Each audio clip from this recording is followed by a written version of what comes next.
Have you ever made a mistake so small that it shouldn't have mattered, yet it changed everything? A choice so innocent that no one would blame you for it, but it still unraveled something you never saw coming? It started with a sound.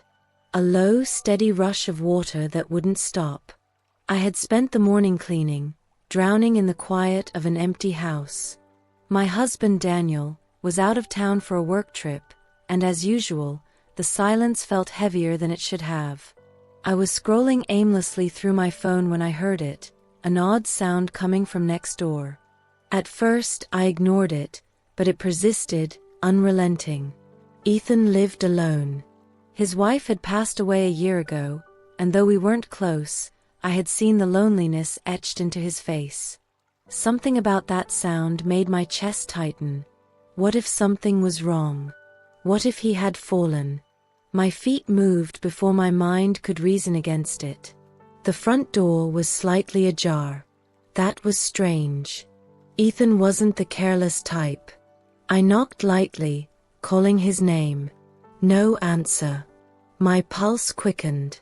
The sound of running water grew louder, and without thinking, I stepped inside. My breath hitched as I moved down the hall. Steam curled out of the open bathroom door, filling the air with warmth and something else, something that made me uneasy. Ethan. My voice was barely a whisper, but then I saw him. He stood under the stream of water, his back to me, unaware of my presence. The dim light and the fogged mirror distorted the scene, but not enough. Every muscle in my body tensed. I should have turned and left, but my legs refused to move. For a second, just a second, I took in the sight of him, the broad expanse of his shoulders, the way the water ran down his spine. And then he turned. Our eyes met through the mirror, and my stomach lurched. My heart slammed against my ribs. I opened my mouth to explain, to apologize, but no words came out. He didn't flinch, didn't look away. Instead, he reached for a towel, wrapping it around his waist before stepping out. I'm so sorry, I stammered. I heard the water and thought something was wrong. He chuckled, his expression calm, unreadable. No harm done. I should have locked the door. You were just being kind.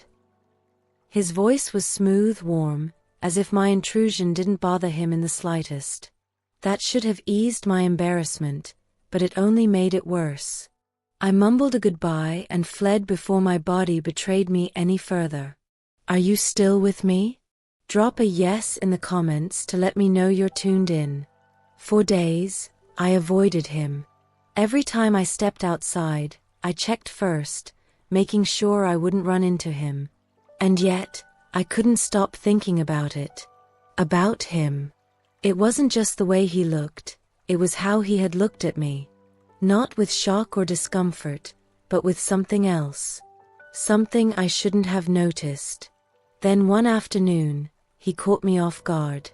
I was trimming the bushes in my backyard when his voice drifted over the fence. Looks like you have a gift for this.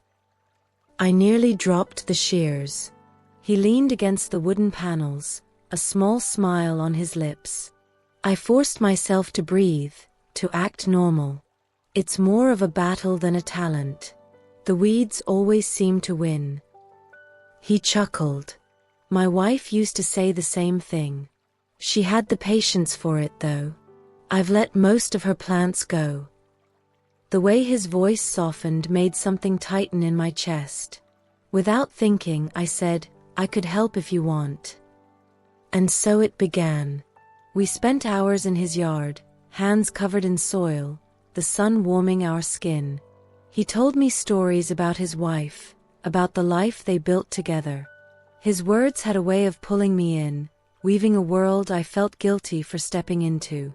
But then there were the moments in between, when his hand would brush against mine, when his gaze lingered longer than it should.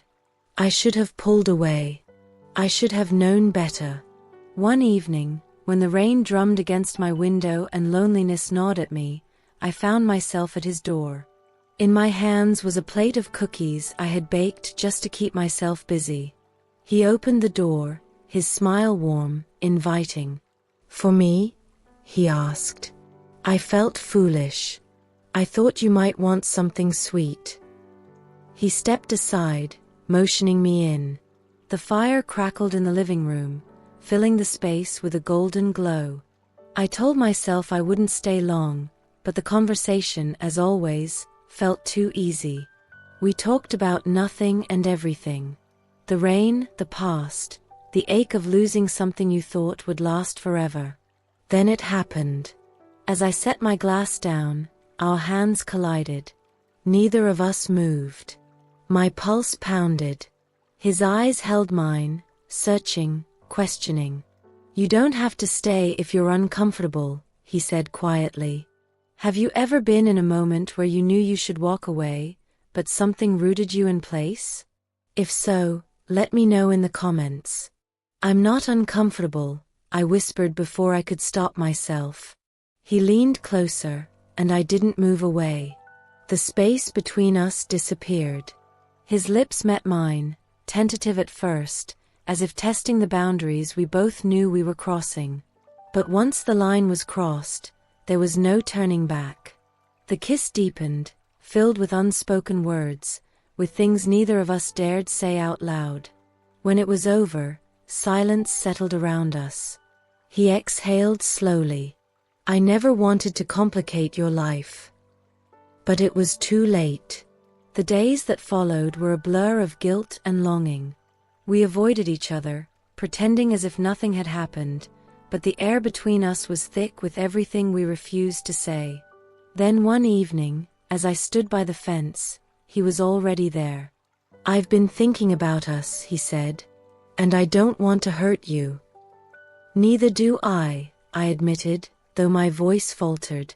"We move on. We forget this ever happened." His hand brushed mine briefly, a silent goodbye in the touch. But forgetting wasn't as easy as saying the words. Months passed, life returned to normal, but the memory remained. Some moments change you forever, even if they only last a heartbeat. Have you ever had a connection that never faded, no matter how much time passed? Let me know in the comments. If you enjoyed this story, don't forget to subscribe for more immersive narratives and thought-provoking explorations. See you in the next one.